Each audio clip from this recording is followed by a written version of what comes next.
तो कौन किसको रोक सकता है? जमहूरियत है। महिला प्रधानमंत्री। हाँ, नहीं नहीं, बिल्कुल है। आप कर लीजिए, आपको जो करना है करिए। आप सब कर सकते हैं, आप सब कर सकते हैं। कौन रोक रहा है आपको?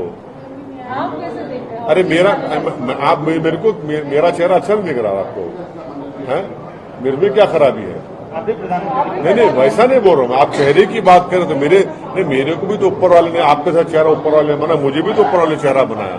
बात चेहरे की हो रही है ना, या काबिलियत की हो रही है? मुझे नहीं मालूम क्या हो रही है। नहीं नहीं, तो उसमें काबिलियत नहीं है क्या? मैं शुरू से कह रहा हूं कि भारत के 540 पार्लियामेंट सीट पर वहां पर मुकाबला होगा नरेंद्र मोदी से। अगर आप चेहरे लेकर आएंगे तो मोदी को फायदा हो जाएगा। मैं शुरू से कंसिस्टेंटली बोल रहा हूं ये बात को। आप चेहरे लाएंगे तो उनको फायदा होगा।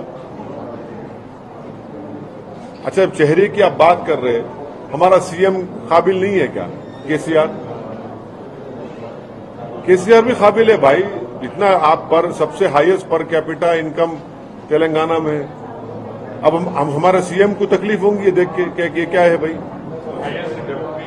हाँ, अब पर क्या वो हाईएस्ट डेट तो भारत सरकार का भी है। 2014 से अब तक कितना डेट हुआ? पर कैपिटा बड़ा देश का आपको मालूम, भारत का per capita is lesser than Bangladesh, the lowest per capita in G20। अब उस पर अब आप लोगों नहीं बोलेंगे आप ये बात? हाँ, कहाँ टमाटे मिल रहे आपको? टमाटे कितने मिल रहे? पेट्रोल कितने मिल रहा? डॉलर का रेट क्या है? ऐसा मत बोलो। ये व्हाट्सएप यूनिवर्सिटी का मेरे से मुकाबला नहीं कर सकते आप। सर, और एक अच्छी बात है। हाँ, अच्छी बात है। हाँ,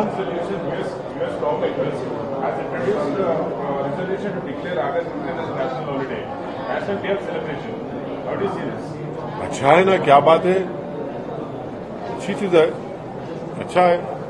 15 अगस्त को मना रहे हैं तो क्या है उसमें बुरी बात क्या है? भारत की आजादी का दिन है, यौम आजादी है, और इस आजादी की लड़ाई में कोई संघ परिवार का रोल नहीं था। एक बात समझिए आप, बात नहीं था, उसमें कोई रोल नहीं था।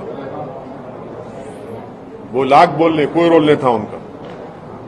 अब आप लोग चलाएंगे नहीं मालूम, पर बिल्कुल रोल नहीं था उनका। अंडमान निकोबार में आप देख लीजिए, सबसे पहला जो खैदी गया हैदराबाद का मौलवी इस्माइल, यहां से मक्का मस्जिद से जुलूस निकाले थे आपके प्रेसिडेंट वुमेन्स कॉलेज तक। जुम्मे की नमाज के बाद जुलूस निकला, पकड़े गए और पहला खैदी वहां पर गया मौलवी इस्माइल। जम्मू कश्मीर में खासतौर पर वैली में सर तिरंगा यात्रा काफी सक्सेसफुली और काफी। अरे इलेक्शन करा दीजिए ना फिर। सक्सेसफुल तिरंगा यात्रा तो इलेक्शन क्यों नहीं करा रही थी? जब तिरंगा यात्रा सक्सेसफुल है जम्मू कश्मीर में तो इलेक्शन करवा दीजिए ना। कौन रोक रहा है आपका इलेक्शन कराने से? यानी हर चीज सक्सेसफुल हो रही है, इलेक्शन क्यों नहीं होता फिर? इलेक्शन करवाइए जम्मू में, जम्मू कश्मीर में, लद्दाख में इलेक्शन करवाइए। चलिए, असेंबली का इलेक्शन करवाइए।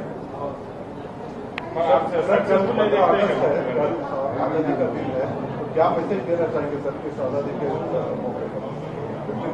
हमने, हमारे बुजुर्गों ने अंग्रेजों से 200 साल इस मुल्क की आजादी की लड़ाई लड़ी। अंग्रेजों की 200 साल की गुलामी थी। 200 साल हमारे बुजुर्गों ने उनके खिलाफ लड़ा, अपना सब कुछ कुर्बान किया, जाने दे दी, अपना घर बार लुट गया, औलाद की कुर्बानी दी, और इस एक ख्वाब और इस उम्मीद पर कि जब देश आजाद होगा तो यहां पर हर समुदाय को उसका जायज मुकाम मिलेगा। और इसीलिए हमारे बुजुर्गों ने संविधान को बनाया। मगर क्या हम ये 15 अगस्त हम तमाम को एक मौका देता है कि हम इंट्रोस्पेक्ट करें, मुहासिबा करें, अपने गिरेबान में झांक कर देखें कि हमने उन बुजुर्गों की कितनी कुर्बानियों की लाज रखी। हमने एक जलियांवाला बाग में जान देने वालों की उनकी कुर्बानियों को आज हमने जिंदा रखा या उनको खो दिया उसको। जो जेलों में काला पानी की सजा हमारे बुजुर्ग काटे, क्या हम उसकी सजा को, उनकी तकालीफ को याद रखते हैं? अगर याद रखते हैं तो फिर देश आज इस हालत में क्यों है? आखिर देश इस हालत में क्यों है जहां पर बेरोजगारी नौजवानों का मुकद्दर बन गया, जहां पर बुलडोजर सिर्फ एक समुदाय को चलता है जिनका नाम मुसलमान है, जहां पर गरीबी बढ़ते जा रही है, फिर हम क्या मोहब्बत कर रहे हैं उन बुजुर्गों से, हम बताइए। हमारा तो पैगाम यही होना चाहिए। क्या हम समझ रहे हैं कि जो तिरंगा हमको मिला ऐसे ही मिल गया हमको? उस तिरंगे में बनाने में, उस तिरंगे को हम लहराने में कितने लोगों ने कुर्बानियां दी? एक नहीं, दो नहीं, हजारों नहीं, लाखों थे उसमें। यही हमको समझने की जरूरत है आज।